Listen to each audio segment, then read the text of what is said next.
So Politico is the paper that everybody in Washington reads because it's got all the inside stuff on Democrats versus Republicans. They treat it like it's a game, and by that I mean a sport, right? And it's a sports page of politics. Exactly. That's exactly what it is. And you get the little scoop, and the congressman thinks this, and the senator thinks that. The Democratic Party says this, the Republican Party says that. Their job is not to challenge government. They almost never do. Their job is to report the chit-chat and their gossip. And in that, to be fair, they're fairly helpful. Like, they get the good scoop, and then you get a sense, okay, look, so looks like this is the direction that they're going based on the reporting. So there's a value in it, don't get me wrong. So now what drives me crazy is articles like this in Politico, though. President Obama, likable enough? Okay, so this is apparently an issue. Now, to be fair to Politico, it was a New York Times reporter, Jackie Combs, who asked the question in the recent press conference to President Obama about, hey, is the issue that the Republicans don't like you enough, and that since you're not friendly enough to them, you can't get a deal. Okay, so President Obama first says, with respect to this truism about me not socializing enough, patting folks on the back and all that stuff, most people who know me know I'm a pretty friendly guy, and I like a good party.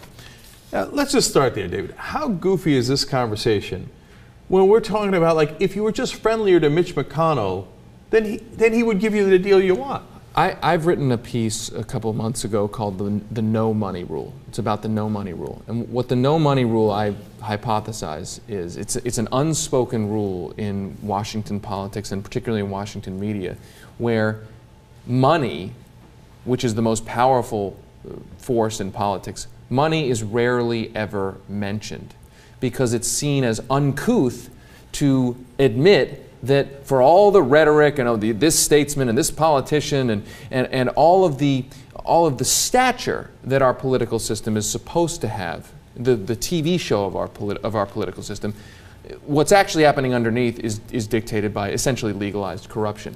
And so a story like this, where the underlying assumption is that President Obama could get more things done or could do X or Y if he was simply nicer, a better statesman, a better backslapper.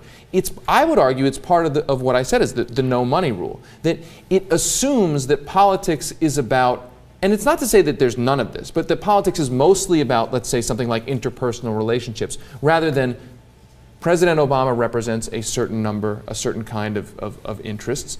The Republicans represent other kinds of interests. Both sides have money, both sides have various power centers on their side, and that's essentially what decides whether something gets through Congress or not. So but that gets to the heart of the problem with Politico type of reporting, which is that they're not remotely telling you the reality of how things get decided. And in fact, they're almost helping to deceive you. Absolutely. Because they make it seem like, well, like for example, later in the article, they talk about, well, when you want to get a deal done, they send in Vice President Biden because he's quote-unquote, the friendly guy. Right, right. But look at the fiscal cliff deal. Biden got the deal done. Why? Because he was friendlier? No, because he undercut Harry Reid and gave the Republicans more than they expected. Well, I could get a deal too. If you say, hey, look, let's haggle over a car, and you say, I want it for $10,000, I say, I'm only going to give you $5,000, and I send the friendly guy to give you $15,000, you take the deal. I mean, put it into issue terms, right?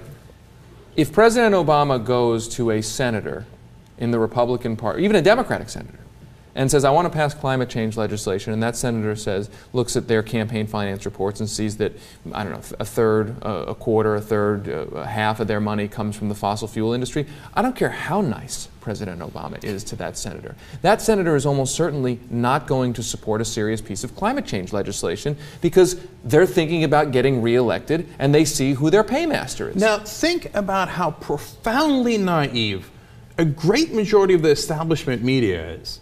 That they don't understand that dynamic. They almost never report about that dynamic. Instead, they have these goofball articles about who's friendlier and who's not friendlier. I would say you're being too generous. It's not that they don't know.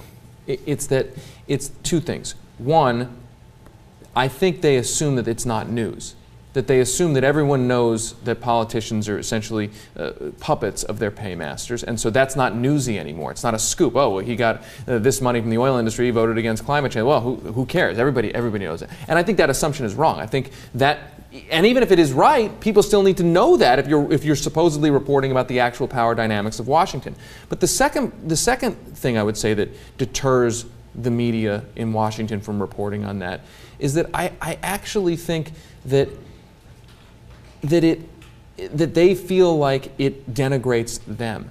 That there is this idea, and having worked in Washington for a number of years, there's this idea that you want to believe that what you are involved in is a high-minded, serious, small d democratic endeavor.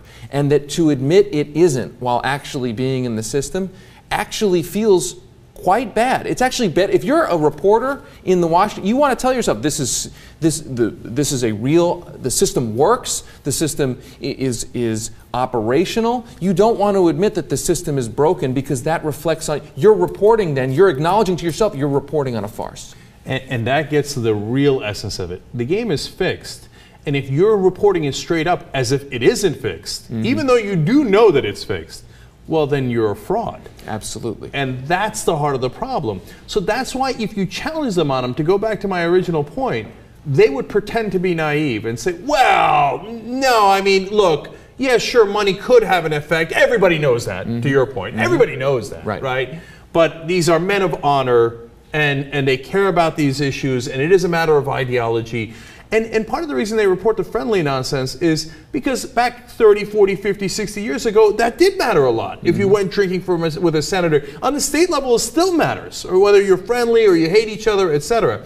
But on the national level, for 90% of these guys, it doesn't matter worth a lick. They're thinking, how do I get reelected? I get reelected by raising money from these donors, and that's what's going to drive at least 90% of their consideration.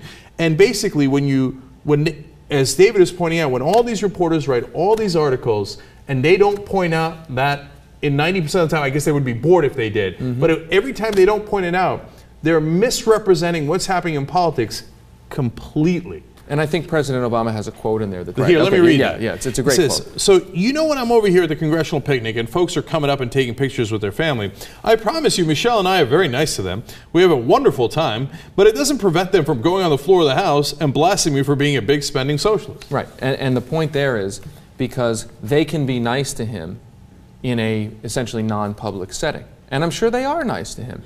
But if they want to raise money from the Republican base, if they want to rile up their side's voters, then they'll be nice to the president, they'll go to the floor of the House, and they'll do something on C-SPAN that then gets sent out to one of their newsletters for them to raise money.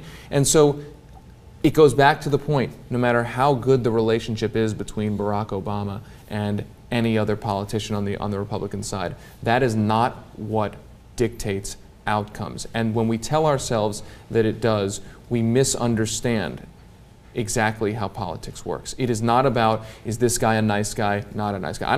And frankly, I don't think it should be for voters. And this is one of my pet peeves. I don't care if Barack Obama is a nice guy. I don't care if he's not a nice guy. I don't care I don't care if my congressman's a nice guy or not a nice guy. What I care about is, who do you represent? You can be the biggest jerk in the world. If you're standing up for the right things, then that's what representative government should be about.